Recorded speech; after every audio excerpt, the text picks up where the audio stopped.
Так, ассаламу алейкум рахматуллахи ва баракату.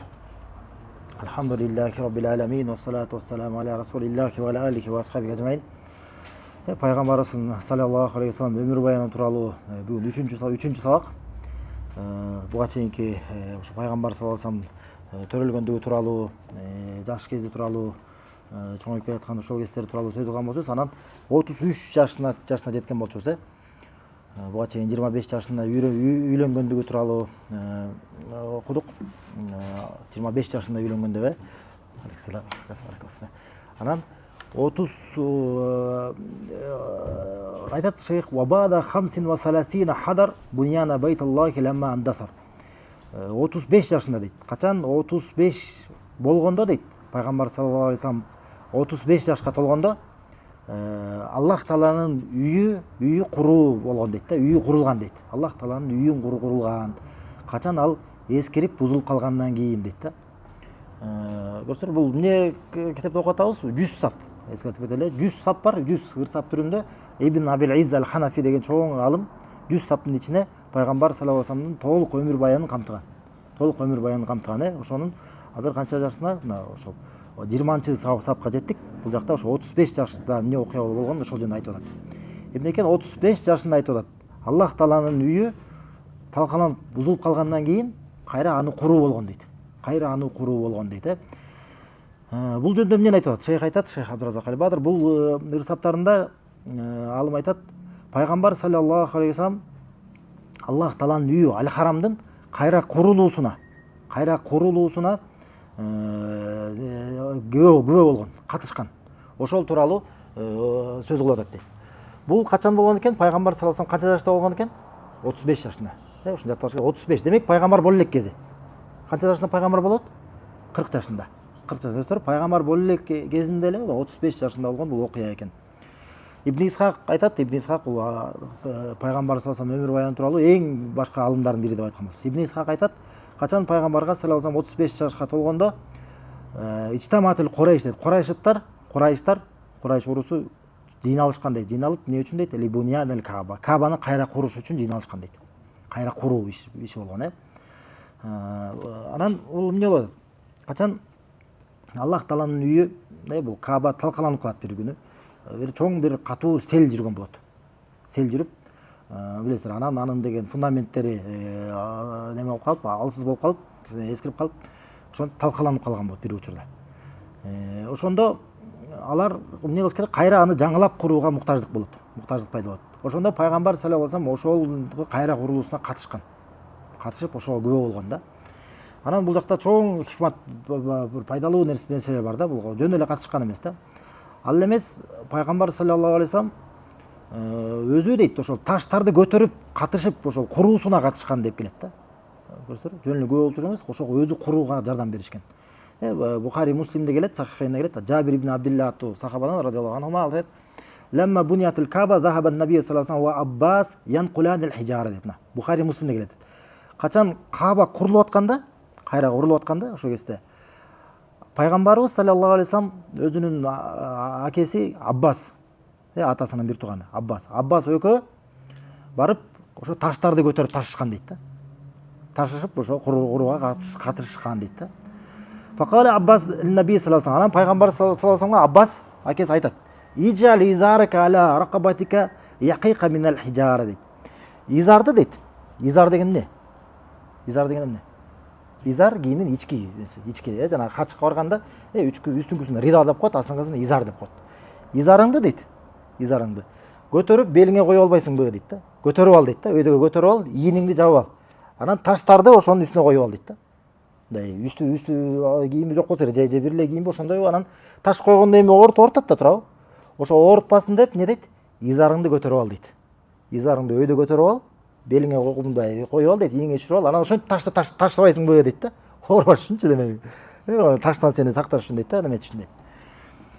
Анан ошонткенде ал кылайын деп атканда мен фахарра илал арди ва тамахат инат ила сама сумма фаqa дейт. Анан ошондой кылайын деп атканда пайгамбар саллаллаху алейхи вассалам эсин жоготуп кулап калат. Ошондо мына авраттын уяттуу жерин ачайын деп келатканда эмне болот? Кулап калат дагы, эки көзү асманды карап калат дейт да. Анан өзүнө келет дейт да.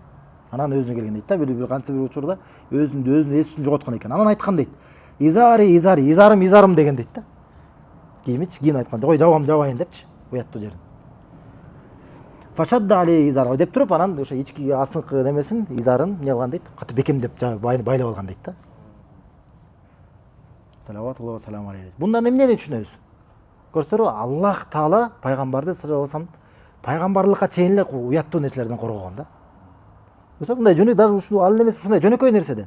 Куруп атканда, жанагындай кылып атканда, ошол жактагы кишилер ошентип алчу экен да. Уяттуу жери ачылып калат да, изар неметсе, ылдыйкы жагы ачылып калат, туурабы? Изарын белине коюп алып, ошентип таштап ташыйчу экен. А пайгамбарды саллаллаху алейхи Аллах Таала өзү ушинтип куткарып койгон да, уяттуу нерседен. Мына изарын көтөрүп ачылып келатканда эмне болот? Эсин жоготуп кулатып салып атат да. Анан түшүнгөн да пайгамбарыбыз, көрсөтөрбү, ошондо койгой изарым деп сактап калган да. Ушундай нерсени уяттуу жер ачылып калгандан сактагандан кийин мындан чоңураак болгон нерселерди андан беш сактап жүргөн. Пайгамбар саллаллаху алейхи эч бир дагы жолу пайгамбар болгонго чейин бир дагы башка кудайларга сыйынган эмес. Көрсөтөрбү? Бир кандайдыр бир кыянатчылдык менен, бир жалган менен, ушундай нерсе менен дагы белгилүү болгон эмес. Кайра эмне болгон? Садык ал амин. Чынчыл, ишеничтүү деген атка көнгөн да. Түшүнсөңүзбү? Көрсөтөр, пайгамбар болгонго чейин дагы Аллах Таала аны пайгамбарлыкка даярдап, элдин арасында жакшы сөз менен жайлуусуна ушинтип даярдап келаткан да. Ошолордун ушул окуясы. Демек, булдан да эмнени дагы түшүнөбүз? Ушул хадистен өзү катышкан экен. Көрсөтөр, өзү таштарын ташып ушинтип катышкан экен. Пайгамбар саллаллаху алейхи ушундай болгон да. Бул деген пайгамбар болгондон кийин дагы, бул пайгамбар саллаллаху алейхи жөнөкөйлүгүнөн эмне болгон? Эл менен чогуу бир таш көтөрүшкөнгө, же бир нерсе жер казканга, же бир ушундай иштерге, кара жумуштан качкан эмес. Кайра өзүнүн сахабалары менен бирге ушундай нерселерге аралашып жүргөн. Ошолордун бири жана иншалла ошого жетебиз. Качан Хандак согушу болуп атканда жанагындай 10 миң келет мушриктерден, капырлардан. 10 миң аскер келип, Мединага келатканда 10 миң Мединага кирсе баарын талкалап кетмек да, жокму? Анан эмне ошол кезде Салман аль-Фариси аттуу сахабанын кеңеши себептүү эмне болот? Ров касышкан да, ров. Аңгек касышкан да. Мединага алар кирбеш үчүн. Ошол аңгек касып атканда, ошону касып атканда пайгамбар саллаллаху алейхи өзү да катышкан да. Мен пайгамбармын, анан мен аалыммын деген сыпат, же мен падышамын деп өзүңөр кылса деп антип койгон эмес да. Просто жөнөкөй болгон да, алар менен катышкан дейт. Биз менен ташты ташышкан дейт. Анан курсагында дейт, ошол таштардын немеси курсагын агын басып калган дейт, кирдеп калган деген маанайда айтылат да. Кирдеп. Биз менен чогуу таштарды ташыйт эле дейт. Таштарды көтөрүп ташыйт эле, айтат эле дейт да. Лаулаллахи махтадайна ва ла тасаддакна ва ла саллайна деп мындай. Иштеп атканда мындай, иш ооруп атканда кээ бир сөздөрдү айтып ушундай болот го адамдарчы. Ошондой сөздөрдү айтат эле дейт. Эгерде Аллах болбогондо биз туура жолдо болбойт элек. Садака да бере албайт элек, намаз да окуй албайт элек деп. Ушундай сөздөрдү айтат эле да. Жөн эле айтып аткан мындай сөзгө келген мындай сөздөр дагы ушундай улуу сөздөр да. Аллах болбогондо биз туура жолдо болбойт элек, намаз да окубайт элек, садака да бербейт элек депчи. Ушундай сөздөрдү айтат эле да. Ошентип жүрүп дагы жөн эле сөздөрүнө дагы тарбиялайт эле да. Бул жактардан эмнени айткыбыз келет? Дайыма ушундай эле пайгамбар саллаллаху алейхи жөнөкөй эле да. Жөнөкөй ушундай иштерге болсо сахабалар менен чогуу өзү катышат эле. Так. Анан айтат: "Ва хакамуху ва раду бима хакам." Анан пайгамбар саллаллаху алейхи вассалам ал өкүм чыгарган дейт. Өкүм чыгарган. Анан адамдар анын чечимине разы болушкан дейт. Азыр айтып берет мен. Фи вади заликал хаджар асвадасам. Ошол кара ташты ошол жерине койгонуна дейт да. Ордуна койгонуна. Бул эмне жөнүндө айтып атат? Качан ошол Кааба талкаланып калганда, мындайча эмне болот? Жапса мындай окуя мындай болгон да, мында да сел жүрөт экен, сел жүрүп, Кааба талкаланып калат. Анан азыркы Каабаны билесиздер да, бул мындай квадратный болуп турат да. Ар бир жагы, ар бир бурчу тең болуп турат. Анан Худжр Исмаил деген мындай көрөсүздөр, мына ай сыяктуу болгон бир капталында мындай бөлүк бар. Көрөсүздөр беле? Мындай полумесяц сыяктуу болуп турган бир бөлүк бар. Ошол эмне? Ошол фундамент да. Ошол эмне болгон фундамент билесиздерби? Ошол деген Каабанын, ошол дагы Каабага кирет деген сөз. Кааба мурда деген квадратный эмес, прямоугольный болгон да, узун болгон. Мындай бүгүнкүдөй бүт тарабы деген бирдей эмес, мындай узак, узунураак болгон да. Түшүнүңүздөрбү? Узунураак болгон. Каба качан курулган? Каба курулган. Ибрахим алейхиссалам деп айтышат, жок, эмне качан курулган? Адам алейхиссалам учурунда. Адам алейхиссалам. Каба деген эмне бул? Эң биринчи жер бетине курулган мечит. Мечит Каба. Түшүндүрбү? Эң биринчи мечит. Пайгамбар саллаллаху алейхи келип туруп сурашкан. Эң биринчи курулган мечит кайсы дегенде, ошо Ал-Харам деген да, Масжидил Харам деген. Андан кийинки экинчи курулган мечит кайсы? Деп сураганда, эмне деген? Ал-Акса мечит деген. Ал-Акса. Ошол Иерусалимдеги ошол мечит бул экинчи курулган. Ортосунда канча болгон? 40 деген да, 40. 40 деп айтканда 40 жылы, Аллаху алим, ушул 40 ортосунда 40 болгон дейт да, айырмачылыгы. Демек көрсөңөр эң биринчи жер бетине курулган бул мечит Каба экен. Кабанын демек максаты эмне экен биз? Кээ бирлер жанагы исламга каршы болгондо дин душмандары эмне дейт? Силер ташка сыйынасыңар деп бизди айыпташат да, жалган. Биз ташка сыйынган жерибиз жок. Бул биринчиле мечит. Ошол жерде мына Адам алейхиссалам жерге түшкөндө, ошол жерде эң биринчи Аллахка сыйына турган, Аллахтын үйү кылып ошону курган. Ошондон баштап баардык мусулмандар, баардык Аллахка сыйынчылар эмне кылат? Баардыгы ошол тарапка карап, бул Аллахтын үйү деп билип сыйланат. Баардык ушундай асар келет, Аллаху алим качалык сахих. Баардык пайгамбар Кабага барып кеткен деген сөздөр бар. Кайсы гана пайгамбар болсун, сөзсүз бир барып кеткен деген бар да. Көрдүңүзбү? Анан бул анан эмне болот? Бул ошол кийин канча бир убакыт өткөн соң ал талкаланып калат. Анан Ибрахимдин убагында кайра курулган да. Кайра жандандырып курган. Ошол үчүн Аллах Таала Куранда эмне деп айткан? Ва ид ярфа Ибрахимул кавайда минал бейти ва Исмаилу деген да. Ибрахим жана Исмаил өкөм эмне кылган дейт? Үйдүн дейт, Ал-Харамдын немеси пайдубалын көтөрдү деген да. Пайдубалын көтөрдү. Бул фундамент болгон, ошону көтөрдү деген да. Көрсөңөрбү? Жаңы курулган эмес, көтөрдү деп атат. Демек ал пайдубалы болгон, фундаменти болгон, жери болгон. Түшүнүңүзбү? Ал жаңыдан курган эмес. Ал талкаланып калгандан кийин анан жана жандандырып курган. Түшүнүңүзбү? Ошон үчүн ал Меккени Кабаны курган деген мааниси жандандырып кайра эметкен да. Аны жандандырганда кайрачы. Талкалагандан кийин кайра жандандырган анычы. Андан кийин Ибрахим убагында жүрүп, анан эмне болот? Пайгамбар саллаллаху алейхи учурунда да мына 35 жашында Пайгамбарыбыз саллаллаху алейхи дагы ошентип калат, талкаланып калат. Анан талкаланып калгандан кийин ага чейин эмне болуп турат? Прямоугольный болуп турат, туурабы? Узун. Анан эки эшиги болгон. Бүгүн бир эшик го. Ал кезде эки эшик болгон. Бир жагынан киришет эле, эки жагынан чыгып кетишет эле. Анан эшик деген өйдө болгон эмес. Азыр өйдө көтөрүлүп турат го эшик. Көрсөңөрбү? Жерден өйдө көтөрүлүп турат. Жерде ылдый жапыс болгон да. Көрсөңөрбү? Ошондой болгон негизи Каба. Анан эмне болуп калат? Талкаланып калат. Талкаланып калгандан кийин Курайшиттер жыйналышат. Курайшиттер жыйналып эмне кылат? Эми кой, бул Кабаны кайра куралы дейт. Анан эми Аллахтын үйү да. Аллахтын үйү болгондон кийин мындай деп келишет. Кел, ушул Кабаны курганга бир эле таза акчаны чыгаралы дейт да. Арам эмес дейт. Рибадан болгон эмес, башкадан эмес, таза акчаны. Таза акчаларды чыгарганда эмне болот? Толук анын жанагындай узун кылып курганга акчасы жетпей калат. Акчалар жетпей калат да. Түшүнүңүзбү? Болгон акчасы жанагындай эле кыскараак курганга ошого жетип калат. Ошон үчүн кыска кичинекей болуп калган, түшүнүңүзбү? Эмне себептен? Кел, бир эле таза акчаны чыгаралы дегенде ошондой болуп калат. Берки жагын белгилеп койшкон жанагындай. Түшүнүңүзбү? Ошондой болуп курулган да. Ошол себептен Пайгамбар саллаллаху алейхи вассалам качан Меккени баскандан кийин, уже Меккенин падышасы болуп, бул арабтар, Курайштер баары ислам кабыл алгандан кийин ошондо дагы Айша энебизге айткан сөзү бар да. Эгерде сенин коомуң дейт, сенин элиң капырчылыкка жакын болбогондо, мен Кабаны кайра курат элемин деген да. Кайра куруп, аны жанагындай узураак кылып, эки эшик кылып, анан эшикти жапып жүрөт элем деген да. Бирок аны кылдыбы? Кылган жок. Эмне себептен өзү айтып кетип атат. Сенин элиң капырчылыкка жакын дейт. Мааниси кандай? Жаңы эле капырчылыктан кайтты, эми эле исламга келди. Ошондо дагы мына Пайгамбар саллаллаху алейхи алардын пайгамбары болуп, элчиси болуп келип атат, падышасы болуп турат. Ошондо дагы ойду келди кыла берген эмес. Көрсөңөр, элдин түшүнүгүн эске алган да. Элдин абалын эске алган. Алардын түшүнүгүнө жараша иш кылган да. Пайгамбар болуп турса, падыша болуп турсаң дагы каалагандай кыла берсең болбойт экен. Түшүнүңүзбү? Ошон үчүн дават иштеринде да, исламды жеткизүүдө дагы эмне кылыш керек экен? Элдин түшүнүгү менен эсептешибиз керек да. Элдин абалы менен, элдин деңгээли менен. Пайгамбар саллаллаху алейхи ошондой болуп туруп дагы аны эске алып атат.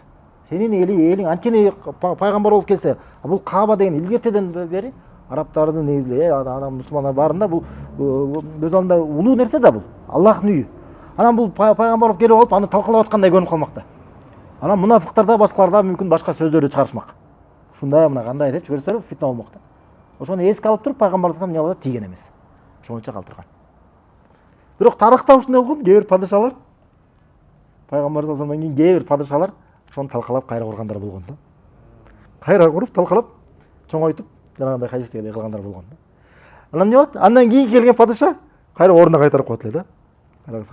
Андан кийинки кайра ушундай. Анан аалымдар чогулуп туруп, болду буга тийген болбойт деп бир сөз менен тыюу салып коюшкан да. Бул Кааба падышалардын колунда оюнчук болуп калбаш үчүн. Ар ким менен падыша өзүн салым кылгысы келет да. Аты чыккысы келет. Анан ошондой оюнчук болуп калсын деп аалымдар келишип туруп, болду тийген болбойт, ошончо калат деп өкүм чыгарышкан да. Түшүнүңүздөр, Анан бул жакта эмне болот? Бул курулуусунда. Анан ошо куруп келишет. Куруп баштап келаткандан кийин, билесиздер, бир бурчунда эмне бар? Кара таш бар. Кара таш бар. Ошо кара таш бул өзү негизи ак таш болгон. Бул бейиштен түшкөн таш. Пайгамбар саллаллаху алейхи вассалам адам менен түшүп жатканда ошо менен чогуу түшүп калган таш да. Ак болгон дейт башында. Анан адамдардын күнөөлөрү себептүү карарып калган. Ошо кара таш. Ошол кара таш бул эң улуу жери да, мындай сыйлуу жери. Анан бул кара таш, ошол Каабанын ошо бурчундагы кара таш, буга биз сыйынабызбы ошого? Пайгамбар саллаллаху алейхи вассаламдын сахабасы Умар ошол айткан да. Мен билемин дейт кара таш, сен пайда дагы зыян дагы бербейсиң. Эгерде пайгамбар саллаллаху алейхи вассалам сени өпкөнүн мен көрбөгөнүмдө мен да сени өппөйт элем деген да. Аны өпсө болот. Аны кол менен тийсе болот. А жетпечи болсо, анда алыстан мындай ишарат кылабыз, көрсөтүп, ошол тарапка. Бунун баары эмне себептен? Пайгамбар кылгандыгы себептен кылабыз. Пайгамбардын артынан эрчип кылабыз. Бир кандайдыр бир ага тийсең бир береке өтөт. Бир кандай бир пайда зыян анын колунда дегендей түшүнүк эмес. Ал жөн эле эмне? Бул белги. Эмненин белгиси? Кара таш эмненин белгиси? Направлениясы. Тавафтын башталышынын белгиси. Тавафты ошондон баштайбыз деген сөз да. Таваф башталып атканда таваф несейин 7 жолу айланабыз да. Каяктан баштайбыз? Ошо кара таштан баштайбыз. Түшүнүңүздөрбү? Бул жөн эле кара тавафтын белгиси. Болду. Анан ошол жана өкүмдөр бар да. Ибадат катары жанагындай тийип койсо болот, өп койсо болот, ошолор бар. Жалгыз эле дүйнө жүзү боюнча жалгыз эле ибадат катары өбө турган жер ошол кара таш. Башка бир дагы бир күмбөздү, бир бак таракты, ташты, бир дагы нерсени өбөт деген бир ибадат жок. Түшүнүңүздөрбү? Ошол бар да. Анан кол менен тиет боюнча ошол кара ташты кол менен тийсе болот. Анан Йеменский угол деген бар. Йемен тарапты караган, ошол Каабага чейинки болгон бурчу. Ошону да кол менен тийсе болот. Ошол эки бурчту кол менен тийсе. А бирок Йемен тарапты караган немени бурчту аны өпкөн болбойт. Аны өпкөн сүннөттө өгүлгөн эмес. Ошол эки нерсе кол менен тийген деген келген. Кол менен тийген деп келет. Башка бурчтардан тийбейбиз. Сүннөт эмес да. Түшүнүңүздөрбү? Эми ошол анан эмне болот? Кайра куруп келатканда, Каабаны куруп келатканда, ошо кара ташка жетип калганда эмне болот? Курайштер талашып калат. Ким курат? Ким курат? Кайсы үй бүлө курат? Кимиси курат деп өз ара талашып калышат, талашып. Анткени эң сыйруу иш да. Ошо куруп аткандын эң сыйруу аты чыгат да ошонучу. Анан ушундай катуу талаш болот. Ушунчалык катуу талаш болот. Бири-бири менен мына согушабыз дегенге чейин болуп жетип калат да. Ар кайсы үй бүлөлөр өз ара келишим түзүп, ошол убакытта мындай кан менен келишим түзүп, керек болсо бир канга, бир идишке канды алып келип, ошого колдорун салып, касам айтып. Ушундайга чейин мына кан төгүүгө чейин мында даяр болуп калышкан да. Биз курабыз деп ошону талашып. Ушундай оор абал болуп калган да. Анан эмне болот? Ошондо бир айтылат да, ошондой талаш оор абал болуп турган күнү, бир күнү айтат.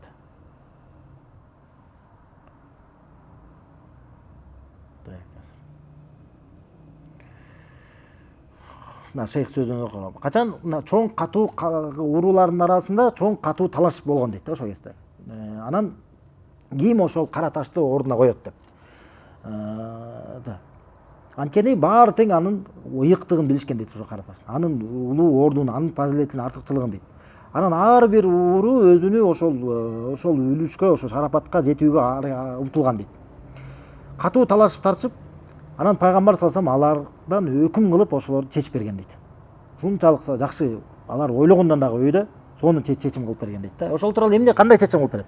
Ибн Исхак айтат өзүнүн сира китебинде. Курайшиттер жыйналып ошол үйдү куруш үчүн жыйналышкан дейт. Анан ар бир жыйнала баштайт дейт. Анан ар бир үй бүлө дейт өз тарапка бөлүнө баштайт. Өз бурчун карап ошентип куруп баштаган дейт.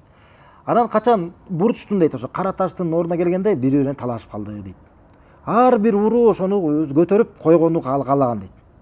Талашып тарышып дейт. Өз ара дейт келишимдерге союз түзүп башташкан дейт да кээ бирлер. Уруулар, үй бүлөлөр кошулуп биригип өз ара. Анан согушка даярдана башташат. Анан дейт Каррабат Бану Абдиддар деген үй бүлөсү, алар дейт бир идиш алып келип дейт. Канга толгон бир идиш алып келип, сумма таакаду хум ва Бану Ади ибн Кааб аткы ибн Улай. Ушул эки үй бүлө ушундай келишим түзөт дейт. Ошол канга колдорун салып, эмне болот? Өлгөнгө чейин турабыз.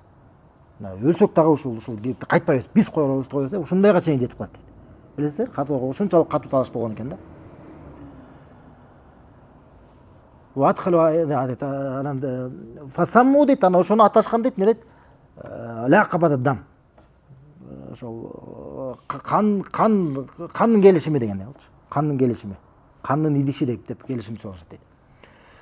Анан ушундай абалда Курайшеттер 4 же 5 түн бою ушундай абалда турат. Билесиз? 4-5 түн мына өтө оор абалда туруп калышат дейт ушундай. Андан соң дейт, качан бир мечитте анан чогулуп бир күн чогулушат дейт, өз ара келишишет дейт. Анан бөлүнүп калышат. Анан кээ бир риваятчылар айткан дейт, Абу Умайя ибн Мугира ибн Абдилла ибн Умар ибн Махзум деген киши, Абу Умайя деген бул ким болот? Бул деген ошол убакытта Курайштын арасында эң улуусу болот. Жаш улуусу. Эң карыясы. Ошол киши ал айткан экен. Мындай келишим. Я машара Курайштар дейт. Иджалу байнакум, өзүңөрдүн араңарда талашта чечүүчү кандай кыла дейт? Мына азыр мечитке ким биринчи кирсе ошону кылгыла деп айткан дейт. Кеңеш айткан дейт. Ошол ортоңордо чечсин дейт да. Анан чын эле ошондой кылышкан дейт. Анан ошентип отурушса эмне болот? Эң биринчи кирип келген ким болгон? Аллахтын элчиси болгон да. Мухаммад саллаллаху алейхи вассалам. Аллахтын элчиси салсаң кирип калат. Дегенде карасаңыздар кандай болот? Хаза ал-амин радина дешкен да, айтышкан. Бул ишеничтүү. Ал-амин.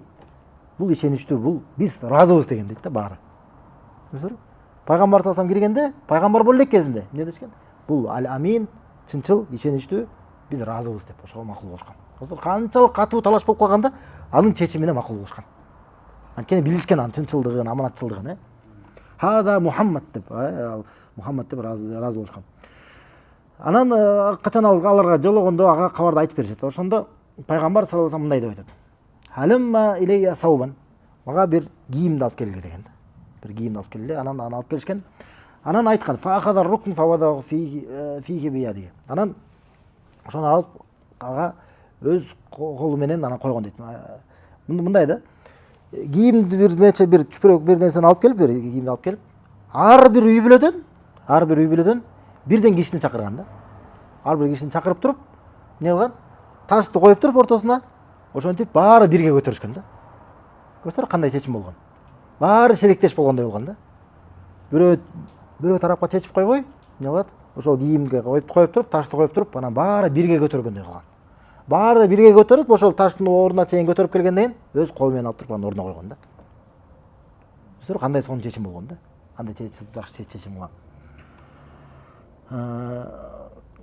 Ошентип анан куруп бүтүшкөн дейт, бүткөрүшкөн дейт.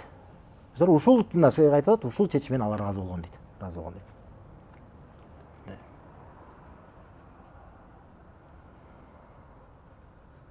Бул түшүнүктүү эмне окуя болгон экен. 35 жашында болгон. Андан кийин ва бада амин 40 урсила фи йоум ал-итhnейн яқинан фамқула дейт. Андан соң 40 жашынан кийин урсила дейт, элчи болду дейт. Элчи болуп жөнөтүлдү дейт. Качан, кайсы күнү? Элчи болуп атат? Йоум ал-итhnейн деп атасы, экинчи күн. Алар араб сана боюнча, биздики боюнча биринчи күнү, дүйшөмбү күнү. Дүйшөмбү күнү ал эмне болот? Элчи болуп атат. Анык дейт, бул анык, чыныгы ошол белгилүү да, тасыкталып келген.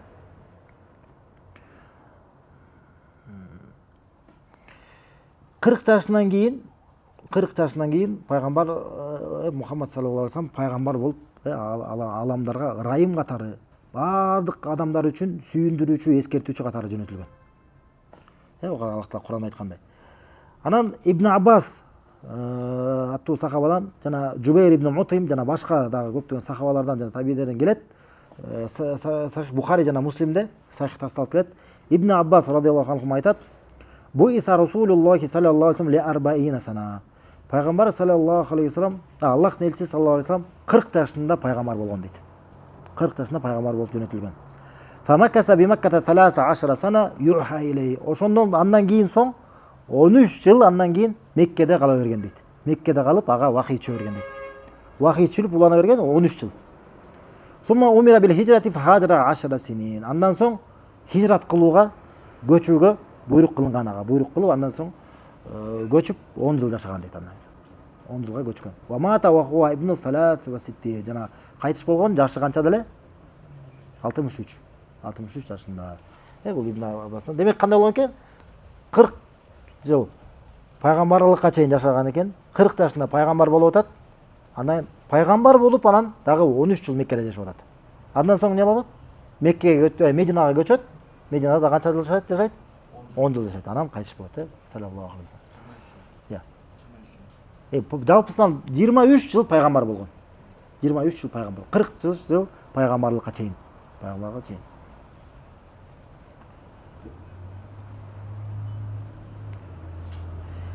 Экинчи күнү дүйшөмбү күнү да атабыз, дүйшөмбү күнү, биринчи күнү. Бул тууралуу талаш жок, эч бир талаш жок бул анык экендиги тууралуу. Бул тасдыкталып келет, Сахих Муслимде келет, Аллахтын элчиси саллаллаху алейхи ва саллям тууралуу. Абу Катада аль-Ансари радиаллаху анхудан келет, сахабадан Аллахтын элчиси саллаллаху алейхи ва саллям экинчи ошол дүйшөмбү күнү кармай турган орозосу тууралуу суралган. Ошондо айткан нерет: "Зака йаумун улитту фи ва йаумун юбасу ау унзила алейхи фи." Бул күнү мен төрөлгөнмүн, жана ушул күнү мага түшүрүлгөн дейт.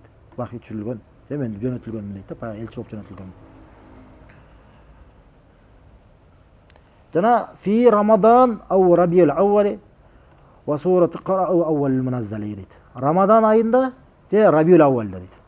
Талаш бар. Көрсөтөрбү? Кээбилер Рамаданда түшкөн дейт, кээбилер Рабиул Аувалда түшкөн деп айткан да, эң биринчи. Анан Иқра сүрөсү эң биринчи түшүрүлгөн дейт. Иқра сүрөсү дейт. Ал Иқра сүрөсү кайсы сүрөсү? Алак. Алак окуу деген азыр ошол жөнүндө сөз кылабыз. Демек, алар ортосунда талаш болгон экен. Анык талаш жок бул дүйшөмбү күнү түшкөндүгү. Бирок кайсыл айда түшкөндүгү тууралуу талаш бар экен. Кээбилер Рамаданда дейт, кээбилер Рабиул Аувалда деген. Бул тууралуу кээбилер айткан дейт, Рабиул Аувалдын 8-inde болгон дейт, 8 күн өткөн дейт. Кээбилер болсо сана ва ихтар байна мен амел фейлет. Кээбилер айткан 41 жашында дейт, өзүм ошо пил жылында дейт. Пил жылынан кийин 41 жыл өткөндөн кийин дейт да. Майсы кандай? Пил жылынан кийин 41 жылдан кийин дейт. 41 жыл өткөндөн кийин дейт. Пил жыл төрөлүп атпайбы? Андан 40 жыл өтүп атпайбы ошо? 40 жыл жаш өтүп атат деген да. Ушул көпчүлүк адамдардын сөзү дейт да. Кээбилер айткан Рамаданда болгон дейт. Бул тууралуу Аллах Таала Кур'анда айткан: "Шахру Рамадан аллази унзила фихил Кур'ан." Рамазан айы анда Кур'ан түшүрүлгөн деп айтпайбы? Аллах Таала Рамазан айы мында эмне дейт? Кур'ан түшүрүлгөн деген. Ушуга негиздеп адамдар эмне деген экен? Кур'ан түшүрүлгөн, демек Кур'ан түшүрүлүүсү менен пайгамбар болуп атпайбы? Пайгамбар болуп атпайбы? Пайгамбардын айырмасы ага Аллах Тааланын вахий түшөт. Аллах Тааладан аян ачылуу ушундай аяттар түшөт. Ошол менен пайгамбар болуп эсептелет. Ошол Кур'ан түшүрүлүүсү Рамазанда дегендиктен кээбилер Рамазанда деп айтышкан.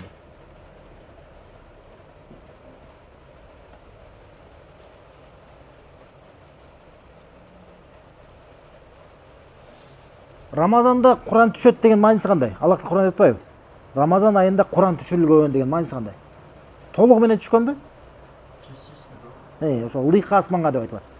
Ылдыйкы асманда ошо Кадыр түнү, Рамазан айынын Кадыр түнү Бейтил Изза деген бар да, асманда. Улуулуктун үйү деген жер бар. Ошол жерге Кур'ан толугу менен бир түшүрүлгөн. Көрсөтөрбү? Кур'ан түшүрүлгөндө. Ошол жерден андан соң 23 жыл бою ошол жерден анан окуяга жараша абалга жараша ошого жараша аяттар бөлүнүп түшүп турган. Аллах Тааланын даанышмандыгы себептүү эмне болгон ошондой болгон. Эмне экен? Демек бир түшкөн толук кайсы түшкөн экен? Ошол Рамазан айында Кадыр түнү Куран түшү дегенде ошол Ылдый Касмага түшкөн да. Бейтел Изза деген жерге, улуулуктун үйү деген жерге. Ошол жерге түшөт, андан кийин 23 жыл бою бөлүктөр менен аяттар менен же сүрө болуп ушинтип түшүп тура берген. Түшүп анан пайгамбар өмүрүнүн аягына чейин толук түшүп өтөт. Толук баардык аяттар түшүп өтөт.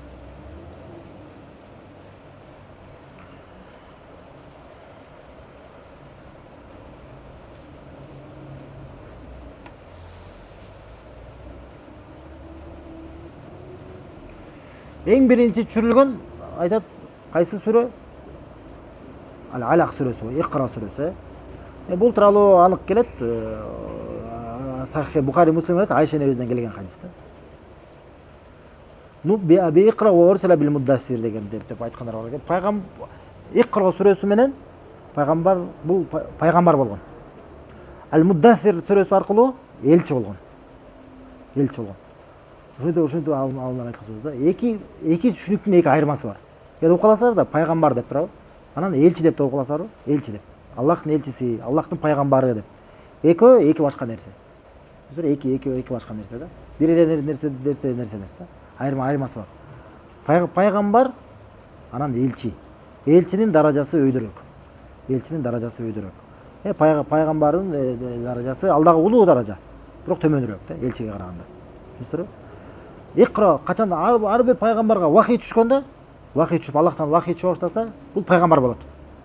Качан жеткир деп буйрулган болсо, бул элчи болот. Анан негизи элчи менен пайгамбардын ортосунда кандай айырмачылык тууралуу көптөгөн ар түрдүү сөздөр бар да алардын ортосундачы.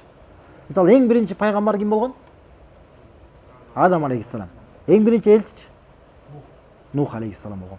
Адам алейхиссалам бул элчи болгон эмес. Пайгамбар эле болгон да. Пайгамбар болгон. Эң биринчи элчи бул Нух алейхиссалам болгон. Мындайча айтканда, ар бир эле элчи бул пайгамбар. Бирок баардык элчи пайгамбар эмес да. Түшүндүрбү? Анан элчи деген ал ар кандай сөздөрдү айтат. Аллаху алем эң күчтүүсү мындай деп айткандар бар. Элчи деген ал өзүнө каршы болгон элге жөнөтүлгөн дейт. Жаңы ага каршы, аны жалаңа чыгарышкан, ага каршы болгон элге жөнөтүлөт. Түшүндүрбү? А пайгамбар деген ага макул болгон элге, бирок кээ бир жактарын тууралап, кээ бир жактан аларды багыттап туруп жөнөтүлгөн. Түшүндүрбү? Мисалы, Бану Исраилдин элчилери болгон, пайгамбарлар болгон, кайталанып.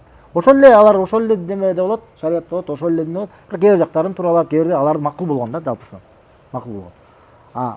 Элчи деген ага каршы болот. Толук ага каршы болот. Мисалы, Нух алейхиссалам келгенде анын динине каршы болушкан. Пайгамбар саллаллаху алейхи вассалам келгенде анын динине каршы болушкан, аны жалаңа чыгарышкан. Анын дининде болушкан эмес. Ушундай сыяктуу дагы башка ар кандай сөздөр. Кээ бир айтканда элчи бул китеп менен жөнөтүлгөн деп айткандар болгон. Ар кандай, эң башкысы эмне билиш керек? Элчи деген бул даражасы өйдөрөөк болот. Элчи. Элчилердин арасынан дагы өйдө даража бар. Кандай даража? Элчилердин арасында улул азм деген бар. Улул азм минар русул. Элчилердин арасындагы чечкиндүүлүк ээси деген бар. Чечкиндүүлүк ээси деген элчилер бар. Чечкиндүүлүк, азм, решимость деп коет. Ошондойго ээ болгон өзгөчө пайгамбарлар, булардын пайгамбарлардын баарысынын элчилердин арасындагы эң улуу даражадагы пайгамбар болот. Алар канча? 5 пайгамбар. 5 пайгамбар, ошо 5 элчи баардык элчилердин арасынан даражасы эң өйдө болгон элчилер болот. Ошондо Аллах субханаху ва таала Куранда пайгамбарыбызга саллаллаху алейхи вассалам буйрук кылган. Фасбир кама сабар улул азми минар русул дейт. Сабыр кылган элчилердин арасындагы чечкиндүүлүк ээлери сабыр кылгандай деген да. Ошолорду өзгөчө белгилеп кеткен да. Алар кайсылар? Нух алейхиссалам, Нух, Ибрахим алейхиссалам, Муса, Иса, Мухаммад саллаллаху алейхи вассалам. Дагы бир жолу мөмкин. Биринчи Нух, Ибрахим, Муса, Иса, Мухаммад саллаллаху алейхи вассалам. Ушул 5 пайгамбар баардык пайгамбар элчилердин арасындагы даражасы эң өйдө элчилер болуп эсептелет. Түшүнүктүү? Анан өз арасында кайсы эң алар бешөөнүн эң дагы өйдөсү ким? Эң биринчиси ким? Бул Мухаммад саллаллаху алейхи вассалам. Мухаммад саллаллаху алейхи вассалам. Андан кийинкилер боюнча талаштар бар. Эми Икра сүрөсү түшкөндө, окуу деген аяттар түшкөндө бул эмне болот? Пайгамбар саллаллаху алейхи вассалам пайгамбар болуп атат.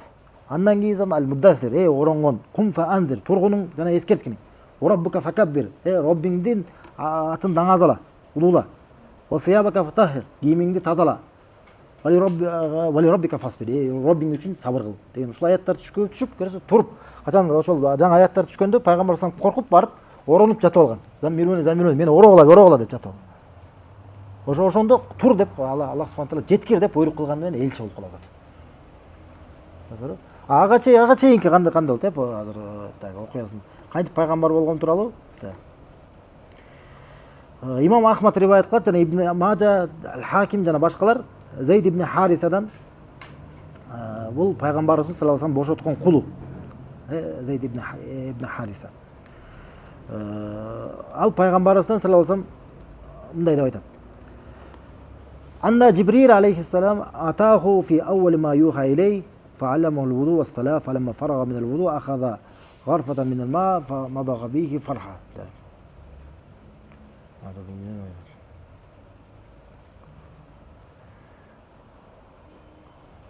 Качан Жибрил келгенде дейт пайгамбарга саллаллаху алейхи вассалам эң биринчи ага вахий түшүлгөндө дейт ага daarатты жана намазды үйрөткөн дейт. Качан daarатты бүткөн соң дейт канча бир уч суудан алып туруп ага чачып койгон дейт да. Бул сахаса айтат. Бул жерде сөз кылбаптыр.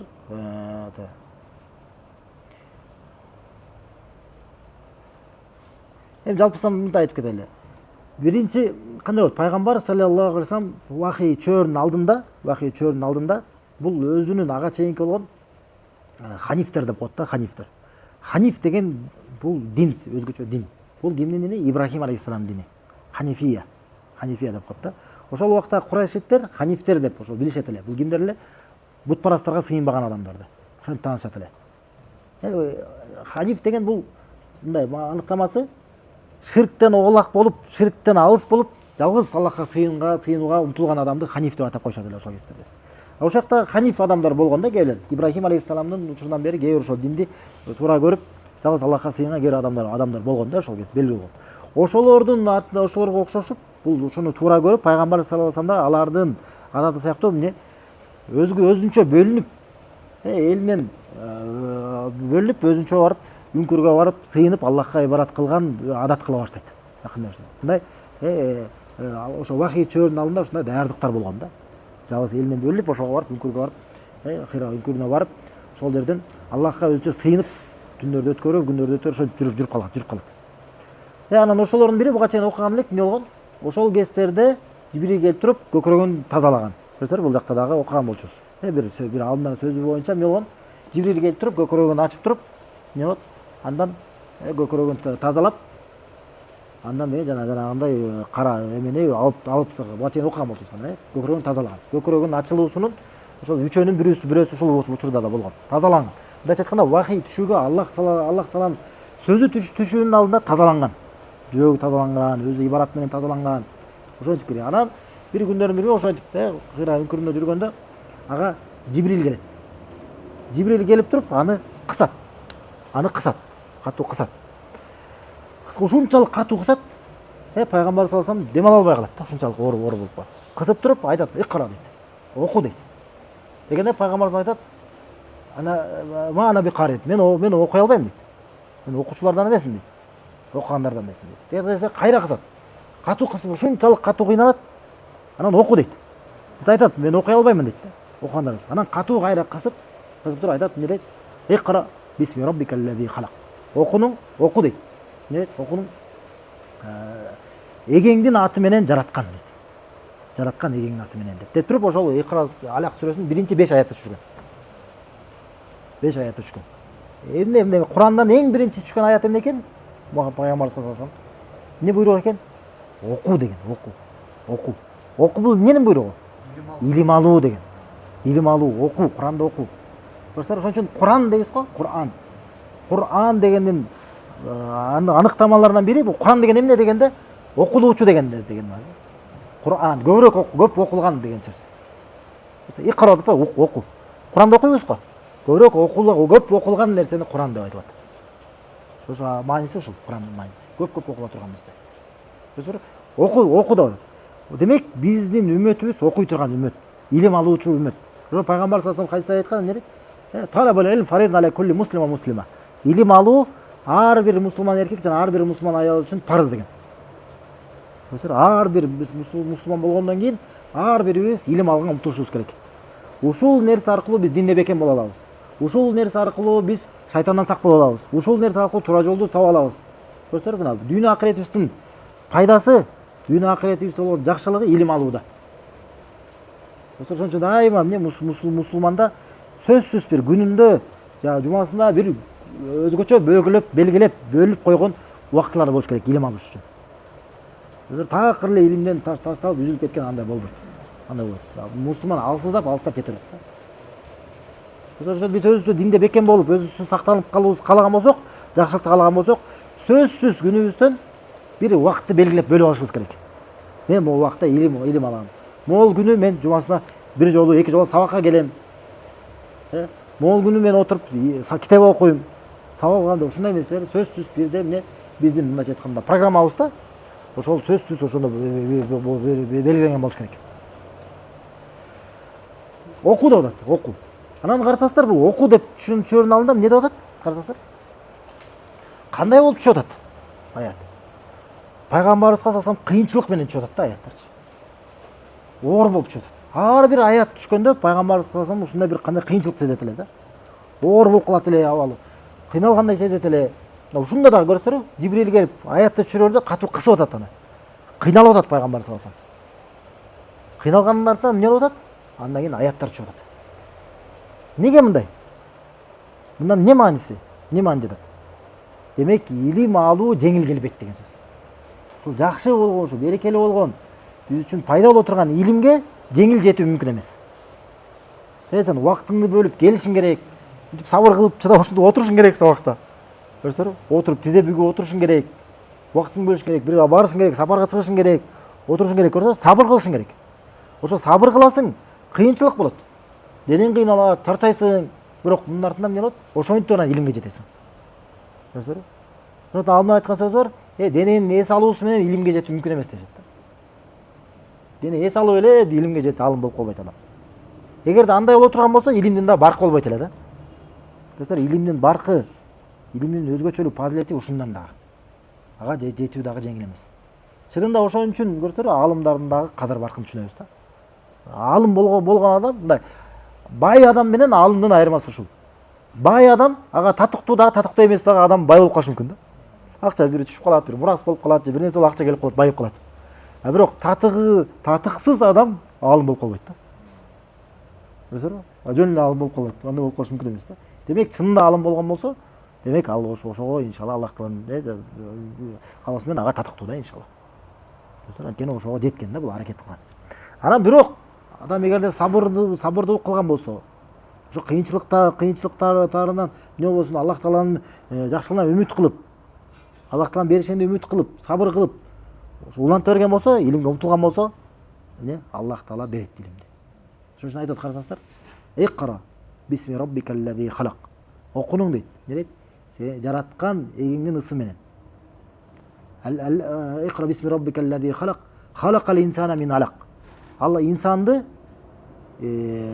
кандын уюгунан, кандын уютмасынан жараткан дейт. Уйган кандан жараткан дейт. Халакал инсана мин алак. Иқра ва раббукал акрам дейт. Окугунуң дейт. Сенин эгең эң берешен дейт. Аллази аллама бил калам дейт. Ал калем аркылуу окуткан дейт. Алламал инсана ма лам яалам. Инсанга ал билбеген нерсесин окуткан дейт. Көрсөңүздөр? Дейт, окугунуң дейт. Кандай дейт? Сенин чынында сенин эгең эң берешен дейт. Эң берешен. Дейт, окуткан инсанды калем менен, көрсөңүздөр, демек калем жазыш керек, сакташ керек, илимдичи эске түзүш керек. Анан дейт, окуткан инсанга ал нерселерин билбеген дейт. Билбеген нерселер. Көрсөңүздөр? Демек, мындан эмне түшүнөбүз? Демек Аллах таала берешен деп атпайбы? Убада берет. Сен оку, сабыр кыл, аракет кыл бер, эмне? Жана билгениң сенин эгең берешен, эң берешен. Сөзсүз тура сага берет илимди. Көрсөңүздөр, ошондой кылып окушубуз керек да. Иншалла Аллах тааланын жардамы менен илимге жетем. ушул илимден пайда алам, бул дүйнө акыретиме мага жакшылык менен кайтат деп Аллах Таала таянуу менен окушубуз керек. Өзүбүзгө таянуу менен эмес. Мен кыйынмын, мен акылдуумун, мен өзгөчө, мен ой жүгүртүүм кыйын, өзгөчө деп антип андай эмес да. Антип эмес. Эмне? Илимге кандай жетик эмес? Аллах Таала берешем деген ишеним менен. Аллах Таала берет деген ишеним менен. Ошондой Аллахка таваккел кылып таянсак, ошондо илимге жетебиз. Ушул эмне болгон? Эң биринчи эмне болгон? Аяттар болгон. Эң биринчи аяттар болгон. Түшкөн, түшүрүлгөн.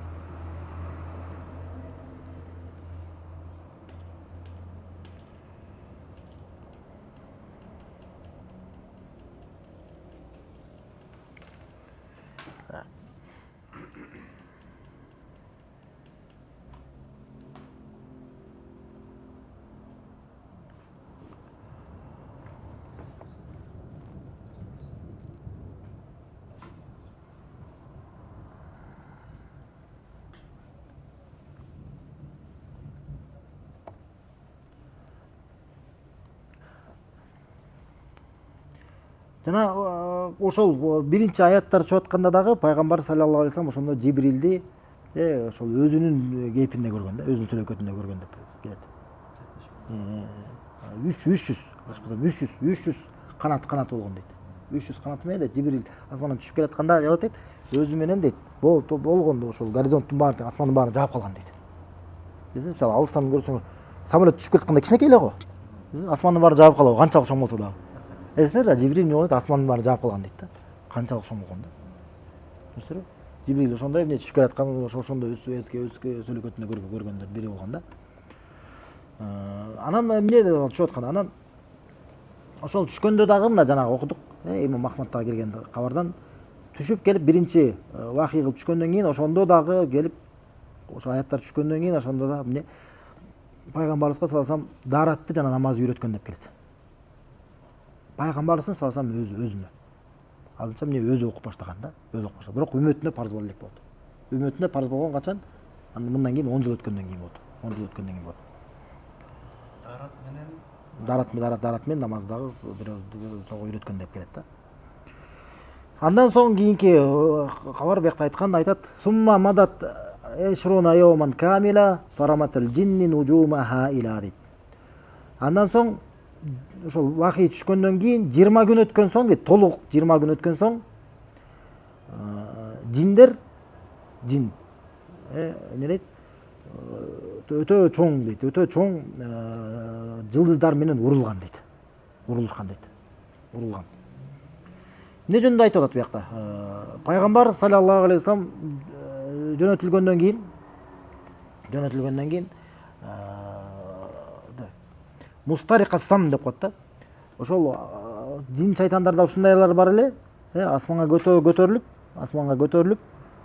бири-биринин үстүнө чыгып алып, биринин үстүнө бири чыгып ушинтип асманга чейин көтөрүлүп чыгып, анан ошол жактан асмандан вахийди угушат эле. Угуп, жашыруу ошо урдашат эле, вахийди угуп, асмандан ошол кабарларды угуп, ошентип урдашат эле. Ошентип урдап, эмне кылат эле? Ошол үстүнкү уккан келип анан алдыңкы жерге келип, урдап келип кабардан эмнеге? Көз ачык төргөчүлөргө ошол кабардан айтат эле. Ошол бир кабарды айтат эле, ошол бир кабарга дейт 99 жалганды кошуп туруп, анан элерге айтат эле. А ошол 99 жалгандын баарысына адамдар көңүл бурбай, бир арасындагы бир чындыктын негизинде ага туура деп ишенип кете беришет дейт. Көрсөңөр, кээде чын эле туура чыгып калат го айткандары. Мына ушундан. Жин шайтандары жанагы урдагандан болот дейт да. Эми ушундай болуп алар урдай беришет эле, ушундай асманга чыгып ушунда угушат эле, бирок качан эмне болот? Пайгамбарыбыз саллаллаху алейхи вассалам жөнөтүлгөндөн кийин ал абал өзгөргөн да. Абал өзгөргөн. Эмне болот? Аллах субхана таала Кур'анда айтат, Жин сүрөсүндө айтат. Жин сүрөсүндө өзү айтканда бул тууралуу. Wa anna lamasna as-samaa fa wajadnaha muliat harasan shadidan wa shuhuba. Качан биз деп жиндер өзүрө айтат. Асмандарга жеткен соң дейт, биз аларды ушундай көрдүк дейт абалды, ушундай абалды таптык. Алар дейт өтө катуу дейт, өтө катуу коргоочулар менен толуп калган экен дейт. Жана небелер дейт, жана жылдыздар дейт, урула турган метеорлор менен. Ошолор менен толуп калган экен дейт. Көрсөңөр, качан wa anna kunna naq'udu minha maq'ada lis-sam. Ага чейин болсо биз ошол асмандарга чыгып биз отуруп угат элек дейт да. ошолар көтөрүлүп алып биз угушат элек, угат элек дейт. Фаман ястамир ана яжид лаху шихабан расада. Ал эми азыр болсо, ким чыгып уга турган болсо, аны дейт, ошол күйгөн аны жылдыз аны күтүп турат дейт. Күйгөн ошол метеор аны күтүп турат. Көрсөңөр, эмнеге мындай болуп калат? Эмнеге бул? Анткени вахид пайгамбарыбызга салам Куран түшүп баштады. Ошо Куранды урдап алыш үчүн, ага өтпөш үчүн ушундай сактоочулар менен, коргоочулар менен асман толуп калган.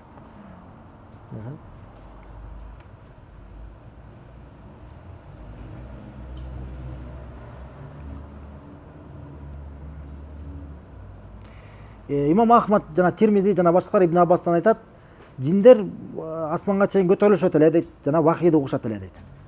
Жана бир сөздү укканда дейт, мына буякта айтат. Заду фиха тисан дейт. Ага 9 сөздү кошушат эле дейт, 9 сөздү. Фаамал бул да риwayatта айтканда, фаамал калимат такуна хакка. Ошондо бир сөз жалган болот эле. А калган кошкондун баары жалган эле дейт, жалган эле. Көрсөңөр? Качан пайгамбар саллаллаху алейхи вассалам жөнөтүлгөн соң, элчи болуп жөнөтүлгөн соң, ошол нерсени алар кур калыштыгы дейт. Отурган ошол урдаган нерселерин, ошол мүмкүчүлөрүн кур калышат. Анан ушуну эмне кылат? Жиндер келип аны иблиске эскеришет. Ушундай болуп калды депчи, өздөрүнүн башчысына айтышат. Ушундай болуп калды деп даттанышат. Анан айтат, демек буга чейин болсо анда булар жылдыздар менен урулбайт эле да. Жылдыздар менен аларды чабышпайт, эч ким чаппайт эле. Анан иблис аларга айтат. Бул нерсе демек жер бетинде бир окуя болду. Бул жөн эле мындай болбойт эле. Демек бир нерсе болгон экен деп аларга түшүндүрүп берет. Анан өзүнүн аскерин жөнөтөт. Билип бергиле деп, жер бетине жөнөтөт. Эмне болду депчи. Анан алар жөнөп келип анан пайгамбар саллаллаху алейхи вассаламды табышат. Табышат, анан эмне дейт? Эки тоонун ортосунда намаз окуп атканын көрүшөт дейт да. Эки тоонун ортосунда намаз окуп аткан абалды көрүшөт, табышат. Ошол экен деп түшүнүшөт да, Меккеде. Анан келип анан Жибрилге келип кабарлап беришет. Анан айткан экен, иблис аларга мына ушул окуя, жер бетинде болгон ушул окуя үчүн ушул болду дейт да. Жала түшүнүп берген. Бул Хасан Шейх Албани сахих деген дейт ушуну. Хирада окуп атканын көрүп ошол. Аллаху алим, ушул эки тоонун ортосунда намаз окуп атканын көрүшкөн дейт да, келип табышкан Меккеде дейт да. Анан жылдыздар тууралуу биякта айта кетели, так эле ушул жакта. Демек көрсөңөр, жылдыз кулап атса, жөнөп атса, демек эмне үчүн экен? Жанагындай кээ бирөө айткандай, демек загадай желание, деберде андай нерсе жок көрсөңөр, андай эмес. Жылдыз бул кулап атканын өзүнүн максаты бар, андай эмес. Жылдыз түштө, демек сен өзүңдүн кыялыңды айт, же бир нерсе кыл, андай нерсе жок. Катада улуу алымдардан айткан, бул 3 нерсе хуликатун нужум лиссалас деген. Жылдыздар 3 нерсе үчүн жаратылган дейт. 3 нерсе үчүн жаратылган. Эмне үчүн жаратылган? Зинатул лиссама дейт. Асмандардын кооздугу үчүн. Экинчиси варажумал лишаятин, шайтандарды уруш үчүн. Үчүнчүсү аваламат юхтада биха дейт. Адамдар туура жол таап барыш үчүн, ошол үчүн белги болуш үчүн. Ким эгерде ушул нерсе, 3 нерседен дагы башка бир нерсени айта турган болсо, эмне дейт? Өзүнө билбеген нерсени жүктөп алды дейт да. Өзүнө билбеген нерсени жүктөп алды дейт. Ал жооп бере албайт ал нерсеге дейт да. Илимсиз сүйлөдү дейт да. Демек ушул 3 нерсе үчүн жаратылган экен. Анан ал жылдыздар себептүү жер бетинде мындай болот. Жылдыздар мындай туруп калса, сенин жолуң болот, же жолуң болбойт, же сүйүң табасың, же бир нерсе болот. Мунун баары жалган. Көрсөңөр, мунун баары жалган. Бул эмне болуп эсептелет? Жылдыздарга сыйынуу болуп эсептелет. Көрсөңөр? Ал жалган, ал нерселер жалган. Пайгамбар саллаллаху алейхи вассалам бир күнү Хунейн деген жерге барып, ошол жерге аскери менен барган согуш учурунда бир күнү эртең мененки намазды окуйт. Багымда намазды окуп бүткөн соң мусулмандарга бурулат. Көрсөң, сүннөт. Намаз окугандан кийин имамдар кээ бирлер бар, артка карап отура беришет да. Жок, сүннөт боюнча имам намаз окугандан кийин эмне кылыш керек? Адамдарга бурулуш керек. Анан адамдарга бурулат. Бурулуп анан эртең мененки намаздан кийин да түндө жааган болот да. Түндө жамгыр жааган болот. Анан айтат, силердин Роббиңер эмне деп айтканын айтып бер, кабарлап берейинби дейт да. Анан айтат, Аллах субхана таала айтты дейт. Кээ бир менин пенделеримдин кээ бирлери дейт, мага мумун болду. Кээ бирлери болсо мага капыр болду дейт да. Капыр болду дейт. Деген анан ушундай майын дейт. Анан түшүндүрүп берет. Кандайча дегенде айтат, ким эгерде ушул түндөгү жан Аллах Тааланын жакшылыгы менен, Аллах Тааланын неаматы менен бизге жамгырды жаады деген болсо, ал эмне дейт? Ал Аллахка мумун болду, жылдыздарга капыр болду дейт да. Жылдыздарга ишенген жок дейт да. А ким эгерде ушул түндөгү жамгыр эмне дейт? Баланча жылдыз мындай туруп калгандыгы себептүү же баланча жылдыз үчүн мындай болду дей турган болсо, эмне дейт? Ал жылдыздарга момун болду, жылдыздарга ишенди, Аллахка капыр болду дейт. Көрсөңүз, демек гороскопко ишенүү эмне экен? Аллахка капырчылык бул. Капырчылык адам басам динден чыгарчылык да. Кооптуу да, мындан алыс болуш керек. Мына пайгамбарыбыз саллаллаху алейхи сөзү, Аллах таала айтты дейт. Пайгамбар Аллах субхана таала бизге кабарлап берип атат. Ал эмне дейт? Мага капыр болду дейт, Аллахка капыр болду дейт. Көрдүңүз, субханалла. Ошон үчүн мындан сак болушубуз керек. Көрсөңүз, жакындарыбызга кайтарышыбыз керек. Алымдар айткан сөздөр, ким эгерде үйүнө бир гезит алып келген болсо, ошол гезитте гороскоп болгон болсо, үйүнө сыйкырчыны алып келгенге барабар деген да. Үйүнө бир сыйкырчы, бир төргөчүнү алып келгендей эле барабар. Ошондой өкүм деген да. Ага ким окуп ишене турган болсо, эмне деп айткан пайгамбар салсам? Ман ата аррафан ав кахинан фасаддаку бима якул факат кафара бима унзила Мухаммад деген да. Ким эгерде бир төлгөчүгө же бир көз ачыкка барып туруп, анын айтканына ишене турган болсо, Мухаммадка түшкөн нерсе капыр болду деген да. Бул ошо да төлгөчү, көз ачыктар да булар. Төлгө салат, жылдыз төлгө деп өзүлөрү айтып атат. Жылдыз төлгө деп, Ким аны окуп туруп, жөн эле окуп койгон болсо, ишенбейле. Дейт да, эми жөн эле окуп коеюн, эми кандай эмне деп болду экен, туура чыгабы, туура чыкпайбы деп жөн эле окуп койгон болсо, жөн эле.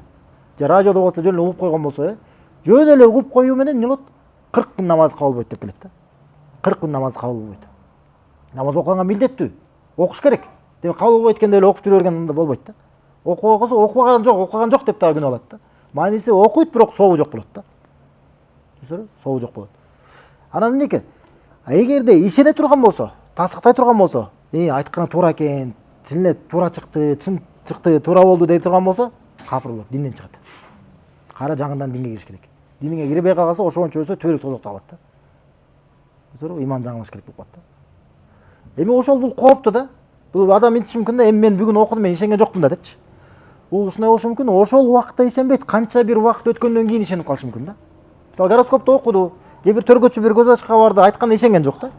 Бирок канча бир убакыт өткөндөн кийин ошого окшош бир окуя болуп калды да. Ошол айтканына окшошупчу. Анан айтат да, мен жана окуганым туура турбайбы? Алардын айтканы туура турбайбы деп элестет, канча жылдан кийин. Ошону айтып, ошол убакытта динден чыгат да. Ошон үчүн такка жолугуш керек багачы. Өтө кооптуу да. Дин бул эң баалуу нерсебиз биз. Дин жоготула турган болсок, ошо төбөлүк бейишке барасызбы же тозокко барасызбы, ошол чечилет. Дин менен антип ойнобошубуз керек да. Субханалла.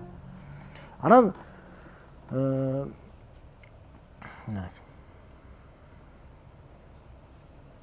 жылдыздар айтып атабыз. Көрсөңүздөр, демек жылдыздар жер бетиндеги кайсы бир окуяларга таасир этпейт. Ал эмне экен? Ошол 3 нерсе үчүн эле. Биринчиси эмне экен? Асмандын кооздугу үчүн. Аллах таала Куранда айтат: "Ва лакад зайянна сама дуnya бимасабих" дейт да. Биз дүйнөнү дейт, дүйнө асманы дейт, ылдыйк асманды жылдыздар менен биз кооздоп койдук дейт. Чырактар менен дейт. Чырактар менен биз кооздоп койдук дейт. Демек эмне экен? Бул кооз да. Көрсөңүздөр, демек асмандын кооздугу экен. Биринчи. Аллах субхана тааланын жараткан кооздугу экен. Ва жаалнахум ружуман лишаятин дейт. Жана аны шайтандарга биз уруу кылдык дейт. Шайтандар уруучу нерсе алып койдук дейт. Мына көрсө, эки нерсесин айткан. Башка аятта валамат деп айтканда, алар аламаттар, белгилер деп айткан да. Ва бин нужум яхтадун. Жана жылдыздар аркылуу алар туура жолду табышат деген да. Кемеде кетип бараткандар, кемедегилер жылдыздарды карап анан жол табышат да. Же чөлдө кетип бараткандар, жылдыздарды карап, ошолордун негизинде карта сыяктуу кылып алышат. Түшүнүңүзбү? Ушул 3 нерсе үчүн жылдыздар жаратылган. Бизге белгилүү болгон, Куранда айтылган ушул 3 нерсе. Түшүнүңүзбү?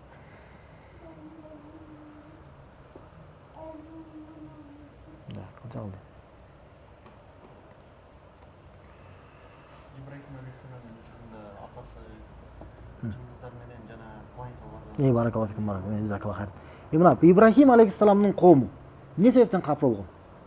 Ибрахим алейхиссалам коому ушу жылдыздарга сыйынгандыгы себептен. Жылдыздарга жүгүнүшөт эле, жылдыздарга аларды кудай кылып алышат эле. Ошол себептүү алар эмне болгон? Капыр болушкан да. Жылдыздарга, күнгө, айга сыйышат эле. Түшүнүңүзбү?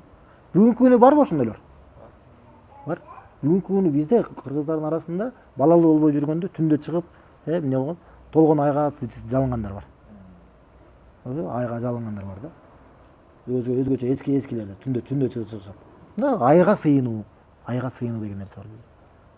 Түшүнүңүздөрбү? Ушуну Аллах сактасын. Эң чоң күнөө бул нерсе, ширк динибиздеги. Мындан өткөн чоң күнөө жок да. Аллах Таала Кур'ан айткан: "Инналлаха ла яғфиру юшрика бихи ва яғфиру ма дуна залика лиман яша." Чынында Аллах Таала ширк кылганды кечирбейт, бирок андан башка күнөөлөрдү кимге кааласа кечирет деген да. Эң чоң күнөө ушул нерсе. Аллахтан башка бирөөгө сыйынуу.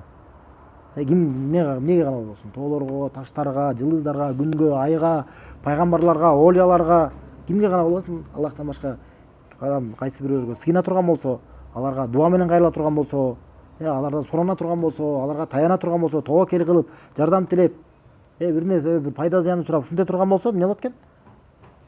Ошол менен диндеги эң чоң күнөөнү кылган болот. Аллах Таалага бирөөнү шерик кылган болот. Ла илаха иллаллахты бузуп салат. Ла илаха иллаллахтын маанисинде Аллахтан башка сыйынуу татыктуу зат жок. Ошо пайгамбар саллаллаху алейхи вассалам жөнөтүлгөндө ушул үчүн жөнөтүлгөн. Пайгамбар болгондо эмне үчүн жөнөтүлөт? Эмне пайгамбарлыгын эмне максат менен жөнөткөн Аллах субхана таала? Ушул нерсени кайтарыш үчүн. Ушул нерсени кайтарыш үчүн. Аллах Таала Кур'анда пайгамбарыбызды жана башка пайгамбарлардын баарысын Аллах субхана таала ушул максатта жөнөткөн. Жалгыз гана Аллахтын өзүнө сыйыныш үчүн. Жана Аллахтан башка эч кимге сыймаш үчүн адамдар. Аллах Таала Кур'анда айтат: "Валакад баасна фи кулли умматин расулан ан я'будуллаха ва яжтанибут тагут." Биз бир үммөткө элчини жөнөткөнбүз дейт. Эмне максат менен дейт? Аллахка гана сыйынгыла жана Аллахтан башка сыйына турган баардык нерседен сак болгула. Ушул максат менен Аллах Таала баштан айтат, ушундай көп аяттарда. Эмне максат экен? Максат баардык элчилердин, пайгамбарлардын жөнөтүлгөн максаты жалгыз Аллахтын өзүнө биз сыйынышыбыз үчүн. Жана Аллахтан башка эч кимге сыймаш. Ошон үчүн пайгамбар саллаллаху алейхи вассалам дагы вахий түшүп элине жөнөтүлгөндүгү эмне себептен болгон? Ошол убакыттагы адамдар ширкке батып кетишкен. Ошол Кабаны биз Кабанын кайра курулгандыгы жөнүндө айтып атабыз. Кабанын жанында ошо 300дөн ашык бутпарас болуп калган. 300дөн ашык бутпарас. Караганда идолдар болуп толуп кеткен да. Ошонун баарысын качан Меккени кайра басканда, ошого да жетебиз. Ошондо ошонун баарын талкалашкан өздөрү. Талкалаган. Өздөрү ширкке батып кетишкен. Бирок ошол убактагы арабтар өздөрүн биз Ибрахимдин дининдебиз деп ишенишет эле. Биз Ибрахимдин дининдебиз дейт эле да. Ибрахим алейхиссалам ушул менен жөнөтүлдү беле? Ибрахим алейхиссалам жалгыз Аллахтын өзүнө сыйынгыла деп жөнөтүлгөн. Баардык пайгамбарлар сыяктуу эле. Бирок эмне болду көрөсүзөрбү? Ошон үчүн мына кайсы бир адам өзүнүн бир пайгамбардын артынан элчим деп айтышы мүмкүн, бирок толук карама каршынын жолуна адашып кеткен болушу мүмкүн да. Мына Исанын артынан элчибиз деп атпайбы? Исанын артынан элчибиз дейт дагы, Исанын өзүнө сыйынышат. Анын энесине сыйынышат. Иса эмне максатта келген? Аллах Таала Кур'анда айткан Исанын сөзүн. Аллах Таала Кур'анда Иса айткандай эмне дейт?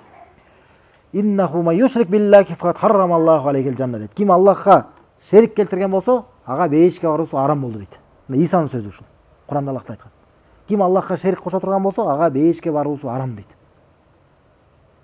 Башка аятта Аллах субхана таала дейт: "Ва из кала Аллаху я Иса ибн Марьям", мына Аллах Таала айтат дейт. Иса ибн Марьям дейт. Иса, Марьямдын уулу. "Анта култа лин-наси иттахизуни ва умми илахайни мин дунилlah." Сен айттың беле адамдарга дейт. Мени жана энемди Аллах менен бирге эки кудай кылып алып алгыла деп айттың беле дейт. Аллах Таала сурайт Иса алейхиссалам. Ошол адам баардык ошолордун христиандардын күбө кылып, ошолордун алдында Исадан сурайт. Сен айттың беле буларга дейт. Өзүңдү жана энеңди кудай кылып алып алгыла Аллах менен бирге. Денем дейт: "Кала субханака ма якуну ли ан акула ма лейса ли бихак" дейт. Айтат: Аллах, сен аруу тазасың. Менин акым болбогон нерсени мен айткан акым жок дейт. Мен кайтып айтат элем. Мен айтпайт элем дейт. Акым болбогон нерсени кайтып айтат элем. Айтат: "Та'ламу ма фи нафси ва ла а'ламу ма фи нафсик" дейт. Сен менин ичимде болгон нерсе, нафсимде болгон нерсени билесиң, мен сенин ичиңде болгон нерсени билбейм. Сен билесиң деп коет. Айтат: "Ма култу лахум илля ма амартани бихи" дейт. Сен мага буйрук кылган нерседен башка эч нерсени айткан эмесмин. "Ани абудуллаха рабби ва раббукум." Аллахка гана сыйынгыла, силердин жана менин Роббиме дейт. Силердин жана менин эгеме. Ошого гана сыйынгыла деп айткан. Көрсөтөрбү? Мына Аллах субхана таала ошол кезде күбө кылып Исаны күбө кылганда ошентип айтат. Демек Иса эмнеге кылган экен? Аллахтын өзүнө гана сыйынгыла деп айткан экен. Ошондой болуп атса да мына биз күбөбүз азыркы күнү, биз күбөбүз. Исанын артынан ээрчийбиз деп жүрүп, адамдар Исанын буйругуна толук карама каршы кылгандар бар. Эми карасаңыздар башка аятта, башка хадисте пайгамбар саллаллаху алейхи ва саллям айтат: "Ла таттабиунна санана ман кана каблакум" дейт. Силер сөзсүз түрдө силерге чейинкилердин жолунан ээрчип кетесиңер дейт. Шибран зиран дейт. Карыш дагы чыканак дейт. Качан алар дейт силерге чейинкилер?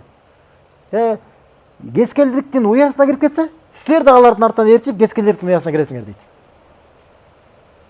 Ошондо сурашат алар. Кимдер? иудей мен христиандарбы дейт. Дегенде анан ким деген да? Анан ким? Алар болбогондо ким деген да? Эми карасаңыздар, бизге чейинки иудей мен христиандар эмне кылып атат? Пайгамбарларга сыйынып кетип атышабы? Булар Исаны Аллахтын уулу деп. Ошол убактагы еврейлер болсо Узейр деген пайгамбарды Аллахтын баласы деп сыйынып кетип атышат. Пайгамбар сосын аларды аттан ээрчисиңер деп атат, туурабы? Майда чүйдө нерселерден бери. Мындай чоң нерселерде да ээрчип кеткен болот экенби? Болот. Биз ага күбө болуп атабыз. Көрсөңөр, мына Исанын артынан ээрчиймин деп туруп ширк кылып аткандар болуп аткандан кийин Мухаммадтын артынан ээрчиймин деп туруп та ширк кылгандар болот. Ошол биз сак болушубуз керек да. Мен мына Мухаммадтын артынан ээрчиймин, мен мусулманмын деп койгондон эле, демек бейиштик болуп калган деген гарантия эмес. Көрсөңөр, мен ыйман келтирдим дегенден кийин анан сыноолор болот. Аллах Кур'ан айткандай. Ахасибан нас аютрак аякул амана ва хум ла юфтанун дейт. Адамдар ойлойбу дейт. Биз ыйман келтирдик деп коюу менен эле сыналбай калабыз деп ойлойбу дейт. Жок, бу ыйман келтир дегенден кийин да сыноолор болот. Көрсөңөр, мен пайгамбардан ээрчиймин дегенде чыныгы ошондо сыноолор болот. Чыныгы ээрчийсиңби, ээрчибейсиңби? Көрсөңөр, ушунда анан мына чынында сен ла иляха иллаллахты карманып атасың, Мухаммад расулуллах карманасың, мына сыноолор ошондо болот. Мусулман болуп калдым деп эле биз эс алып жүрүп калбаш керек. Ошондо шайтан көбүрөөк кол салат динден чыгарып салыш үчүн. Пайгамбар саллаллаху алейхи вассалам өзү хадисте айткан, кыямат күн болбойт дейт. Кыямат болбойт, качан мен үмөтүмөн кайсы бир топ дейт. Бир топ адамдар бутпарастарга сыйынып калмайынча деген да.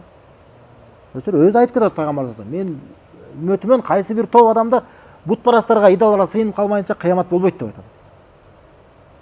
Көрсөңөр, субханалла. Демек эмне экен? Дагы көп ушундай сыяктуу маанилүү хадистер келет. Мындан эмне түшүнөбүз? Муну эмнеге айтып атат? Демек мусулманмын деп өзүн атап жүрүп дагы адам ширк кылып калышы мүмкүн экен. Демек сак болушубуз керек.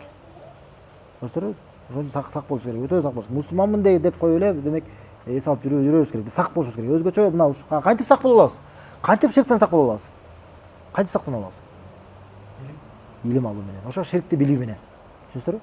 Ошо ширкти билип, андан сак боло алабыз. Түшүнүңүздөрбү? Мисалы бирөөгө айтасың да, машина айдап үйрөнүп аткан болсо, жол эрежени буспа десең, кантип буспайт ал? Кантип бозбай айдап жүрө алат? Үйрөнүү менен, туурабы? Ошо жол эрежелерин окуп үйрөнсө, анан жол эрежелерин буспай айдап жүрө алат, туурабы? Бул жакта да ошондой.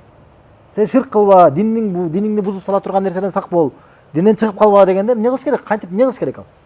Ошону үйрөнүш керек. Динден эмне чыгарып салат? Ширк деген эмне? Эмне нерсе ширкке кирет? Ошону үйрөнсө, анан адам эмне кылат? Сак болуп алат. Көрсөңөр, демек ширктен адам үйрөнсө, таухидти ла иляха иллаллахты үйрөнсө, адам эмне болот экен? Иншалла бул эмне болот экен? Бейиш гарантия болот да. Көрсөңөр, эмне болот экен? Бейиш арам болуп калгандардан болуп калбайт. Ошолордон алыс болот. Экинчиден эмне? Бейиш ага иншалла ага аманчылык убадаланган. Аллах Кур'ан айтат: "Алладина аману ва лам ялбису иманахум бизулм, улайка лахумул амну ва хум мухтадун" дейт. Ким ыйман келтирип, ыйманына зулумдукту аралаштырбаса дейт. Пайгамбар саллаллаху алейхи вассалам айткан, бул ширк деген да.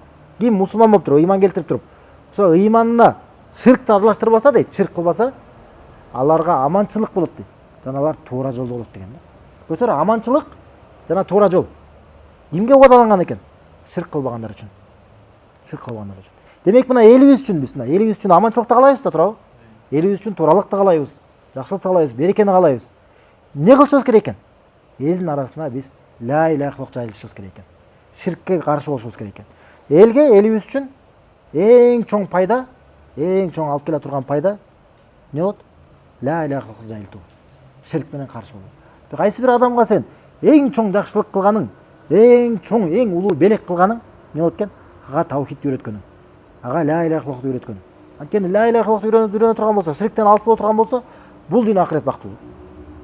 Көздөр, бул дүйнөдө аманчылык, акыретте да аманчылык. Аларга аманчылык бар деп атпайбы? Каякта? Бул дүйнөдө да акыретте деген мааниси. Аллах айтып койгон жок бул дүйнөдө эле депчи. Бул дүйнөдө да акыретте да аманчылык болот. Аманчылык дегенде демек азаптан сак болот. Азаптан сак болот. Көздөр, анан пайгамбар саллаллаху алейхи вассалам ушу менен акырып бүтүрүп калды. Bir gündөрдүн bir күнү Муаз ибн Жабал аттуу сахабаны эшекке учкаштырып алып кетип бараткан болот. Карасаңыздар, кандай жөнөкөй болгон. Эшекке отуруп кете берет эле да. Эшекке минип алып кете берет эле. Бүгүнкү адамдар мисалы бир жөнөкөйрөөк машина, эскирээк машинага отурбашы мүмкүн да. Текөрлөнүп турабы? Көрдүңүздөр, бул жөнөкөй, андай көргөн эмес. Эшекке эле отуруп кете берет эле да. Минип. Ошол кезде падыша болуп турат, пайгамбар болуп турат. Анан алыс келгенсип, артына бирөөнү учкаштырып алган экен да. Көрдүңүздөр? Муаз ибн Жабалды артына учкаштырып алып кетип баратканда ошону айтат, Муаздан сурайт.